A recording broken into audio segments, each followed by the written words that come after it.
শিলিগুড়িতে ফের একবার সোনার দোকানে চুরি। কিভাবে চুরি হলো, পুলিশের কাছে কি তথ্য রয়েছে এখনো পর্যন্ত জানবো। আমার সঙ্গে পার্থপ্রতিম রয়েছে সরাসরি। পার্থপ্রতিম,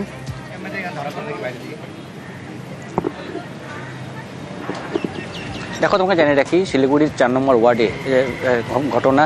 গতকাল রাতে এই দোকানের মালিক সে 10টা সাড়ে 10 নাগাদ দোকান বন্ধ করে বাড়ি চলে যায়।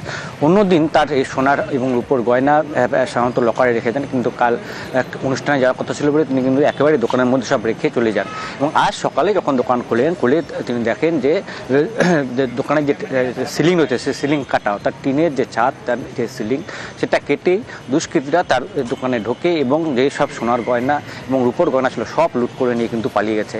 আপাতত যে সিসিটিভি ফুটেজে যা দেখা যাচ্ছে, যেটা পুলিশ হতে জানা গেছে যে একজন দুষ্কৃতী কিন্তু দোকানের ভিতরে ঢুকেছিল, বাইরে কে বা কারা আরও কয়েকজন ছিল কিনা সেসব খতিয়ে দেখছে পুলিশ। আপাতত সিসিটিভি ফুটেজ খতিয়ে দেখে কিন্তু ঘটনা তদন্ত শুরু করছে খালপাড়া ফাঁড়ির পুলিশ এবং ঘটনাস্থলে ইতিমধ্যেই এসিপি পদমর্যাদার পুলিশ অফিসার ঘটনাস্থলে পৌঁছান। লক্ষাধিক টাকা সোনার গয়না চুরি গেছে এমনটাই কিন্তু দাবি মালিকের, এবং তিনি গোটা বিষয়টি দেখবেন যে আর কি কোথা থেকে খোয়া গেছে সব দেখে কিন্তু তিনি পুরো হিসাবটা সামনে আনবেন। কিন্তু বারবার করে কেন এমন ঘটনা ঘটছে শিলিগুড়িতে, এ নিয়েই কিন্তু যথেষ্ট আতঙ্কিত রয়েছেন ব্যবসায়ীরা। এবং আমরা জানি যে গত 22 মে শিলিগুড়ি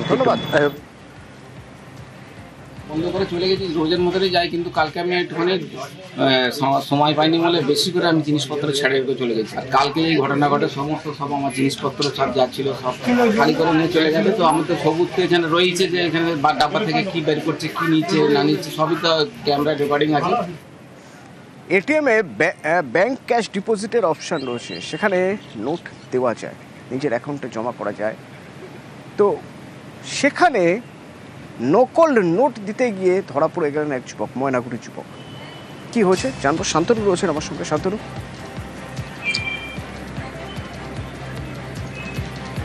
দেখো, ইতিমধ্যে কিন্তু এই যুবককে হেফাজতে নিয়ে পুলিশ জিজ্ঞাসাবাদ চালাচ্ছে এবং পুলিশের যেটা অনুমান যে এর আগেও কিন্তু এই ঘটনা ঘটিয়েছে এই যুবক। অর্থাৎ সে অনলাইনের মাধ্যমে যে টাকাগুলো সে এনেছিল সেগুলো বেশ কয়েক মাস আগেই আনা হয়েছে এবং বিভিন্ন জায়গায় সে বিলিও করেছে।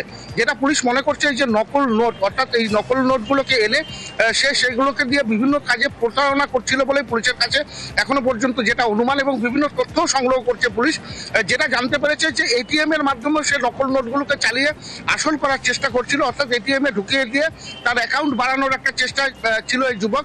পাশাপাশি বিভিন্ন বাজারে দোকানেও কিন্তু সে এই নোট চালিয়েছে বলে এখনো পর্যন্ত প্রাথমিক তদন্তে পুলিশ জানতে পেরেছে।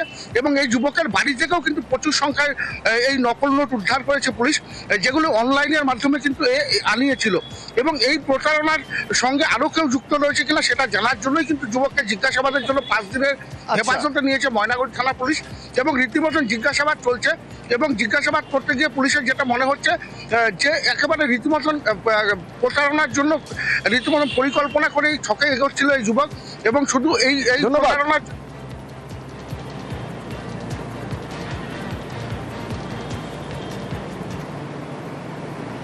বাংলার বাড়ি প্রকল্পের টাকা থেকেও কাটমানি খাওয়ার অভিযোগ।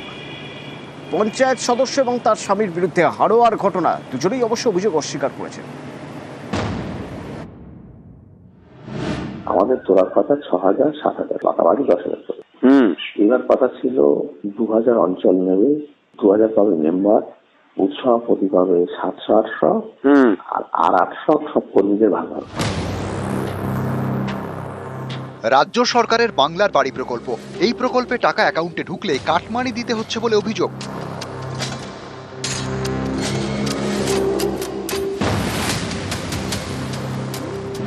আমাদের তোলার কথা 6,000 7,000, পাকাবাড়ি 10,000 করে। এবার কথা ছিল 2,000 অঞ্চল নেবে, 2,000 পাবে মেম্বার, উৎসভাপতি পাবে 700-800, আর 800 সব কর্মীদের ভাগ হবে।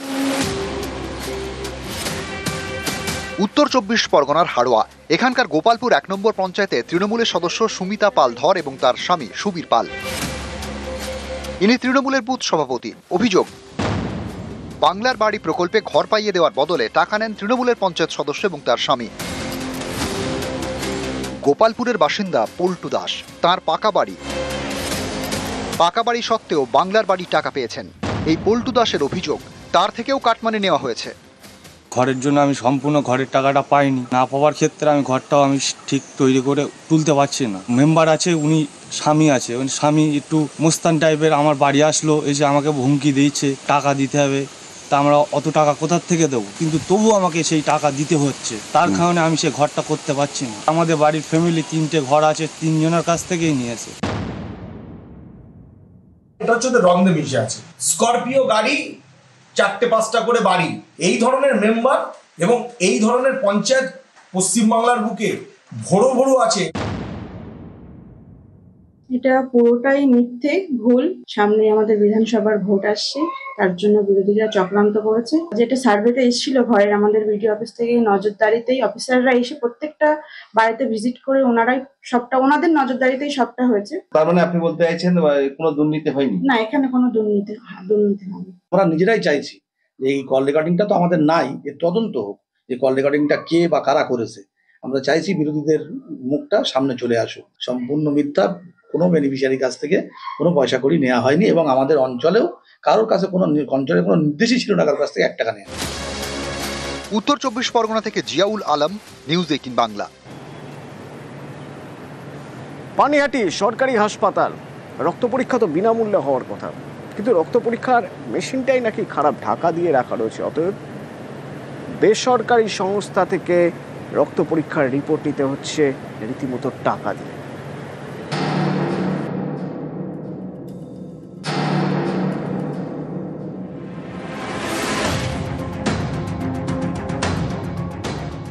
উত্তর 24 পরগনার পানিহাটি হাসপাতাল ঘোলা হাসপাতাল বলেই জনপ্রিয়। এই সরকারি হাসপাতালে রক্ত পরীক্ষার জন্য টাকা দিতে হচ্ছে বলে অভিযোগ। আমি যখন আমার মাকে হসপিটালে ভর্তি করেছি, তখন আমাকে ওখানে এক ভদ্রলোক এসে বললো যে এই রিপোর্টগুলো করতে হবে, রক্ত রিপোর্টগুলো। তখন আমাকে বলেছে যে এই রক্তগুলো করতে গেলে 1080 টাকা লাগবে। তখন আমি বলছি যে এখান থেকে রক্ত পরীক্ষা হবে না। তা বলছে এই রক্তগুলো এখান থেকেই পরীক্ষা হবে, কিন্তু আপনার 1080 টাকা দিয়ে করতে হবে।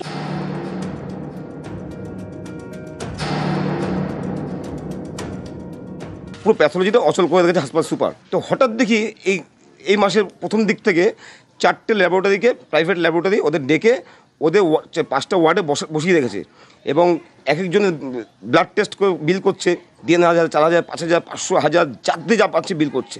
সরকারি হাসপাতালে ব্লাড টেস্ট করবো পয়সা দিয়ে, এবং সুপার বলছে না, এটা সরকারি সিদ্ধান্ত, সরকারি নির্দেশ আছে, ওদের দিয়েই করাতে হবে।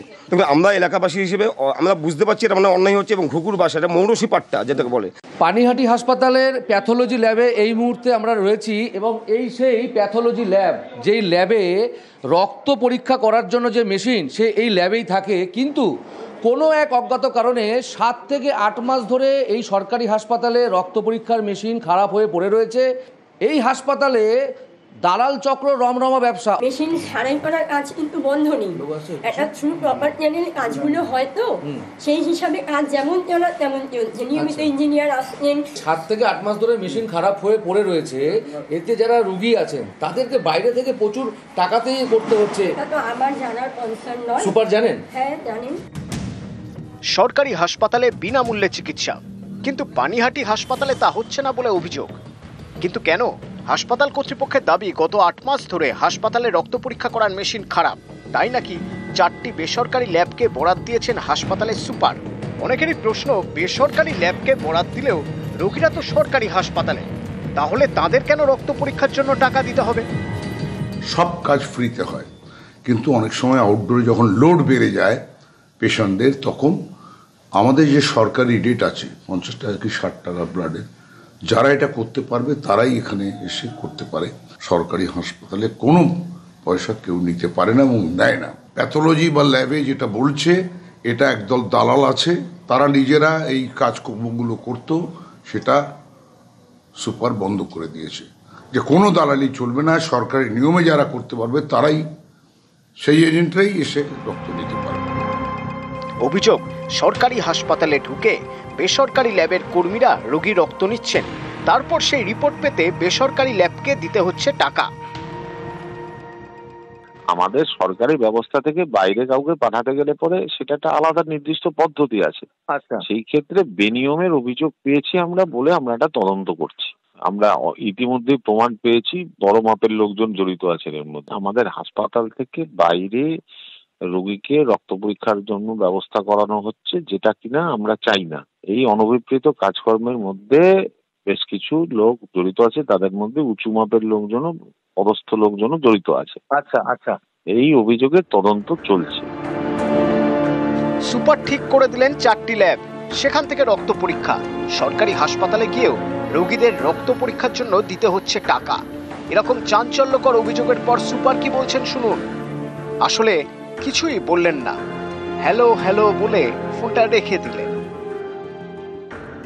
হ্যালো, হ্যাঁ নমস্কার, আপনি পানিহাটি হসপিটালের সুপার বলছেন? হ্যালো হ্যালো হ্যালো, হ্যাঁ আপনি পানিহাটি হসপিটালের সুপার সাহেব বলছেন? হ্যালো, শুনতে পাচ্ছেন? হ্যালো।